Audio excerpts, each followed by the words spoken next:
Halo, apa kabar? Pernah nggak sih kamu ngerasa kayak lagi ngejalanin hidup di mode autopilot? Kamu ya tetap berdoa, tetap ibadah, tapi rasanya kok hampa ya, datar aja gitu. Seolah-olah ada sinyal yang putus di dalam diri. Nah, kali ini kita akan coba bedah perasaan itu. Perasaan ketika koneksi batin itu rasanya hilang. Mungkin pertanyaan ini pernah banget terlintas di kepala kamu kan? Justru di saat-saat paling berat, di tengah kebingungan, kita teriak minta tolong, tapi yang ada kok kayaknya cuma sunyi senyap. Kenapa ya bisa gitu? Ternyata jawabannya mungkin agak mengejutkan. Seringkali kitalah yang tanpa sadar justru mematikan sinyalnya. Oke, mari kita gali lebih dalam.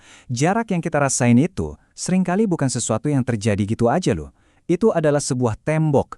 Tembok yang kita bangun sendiri, bata demi bata, sebagai cara kita buat melindungi diri. Coba bayangin deh, tembok itu dibangun dari apa aja? Setiap rasa kecewa itu jadi satu batu bata. Setiap pengkhianatan nambah lagi satu bata.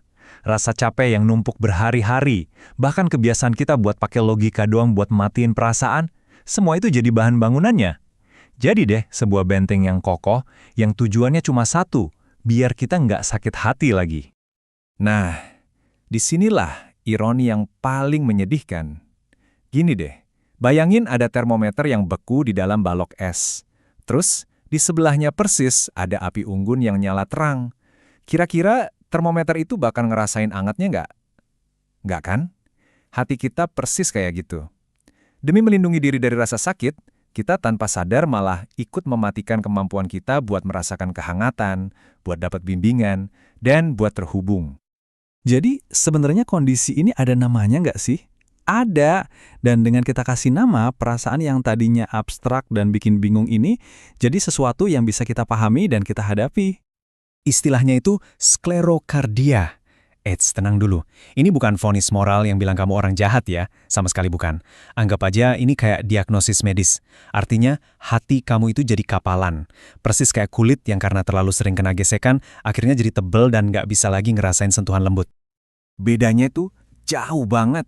Coba deh bandingin telapak tangan bayi yang lembut dan super peka sama telapak tangan seorang pekerja bangunan yang tebal dan kapalan. Hati yang lembut itu bisa merasakan bahkan sentuhan yang paling halus sekalipun. Sementara hati yang udah kapalan, kadang disentuh pun nggak sadar. Intinya cuma satu, kepekaan. Ada cerita bagus nih tentang seorang kesatria yang pakai baju zirah dari besi yang tebel banget. Dia emang jadi kebal, nggak ada yang bisa nyakitin dia. Tapi, dia juga jadi nggak bisa gerak.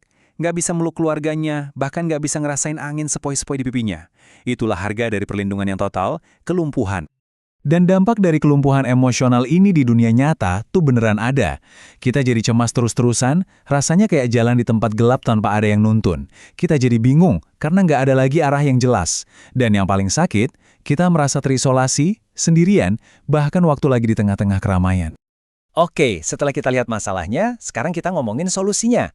Kabar baiknya adalah selalu ada jalan pulang. Dan jalan ini bukan dengan cara membangun tembok yang lebih tinggi lagi, tapi justru dengan membuat sebuah keputusan yang sangat berani, keputusan untuk mau menjadi rentan lagi. Suara Tuhan itu seringnya nggak teriak-teriak kan, dia lebih sering berbisik. Dan bisikan cuma bisa didengar oleh telinga yang peka, oleh hati yang lembut. Kita ini mungkin udah kayak bunga yang layu dan kering. Satu-satunya cara biar bisa hidup lagi, ya dengan mengizinkan diri kita disiram lagi, supaya bisa melembut dan menerima kehidupan. Ini adalah sebuah pilihan sadar. Lantas gimana caranya biar perubahan hati ini jadi nyata? Ada 3 langkah praktis yang bisa kamu coba. Pertama, coba validasi perasaanmu.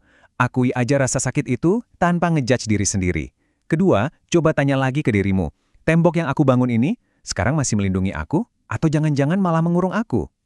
Dan yang ketiga, mulai dari yang kecil aja, cukup buka pintunya sedikit, biarin seberkas cahaya masuk. Jadi, aku mau ninggalin kamu dengan satu pertanyaan ini buat direnungkan. Kita semua akan mencari kedamaian, kejelasan, dan koneksi.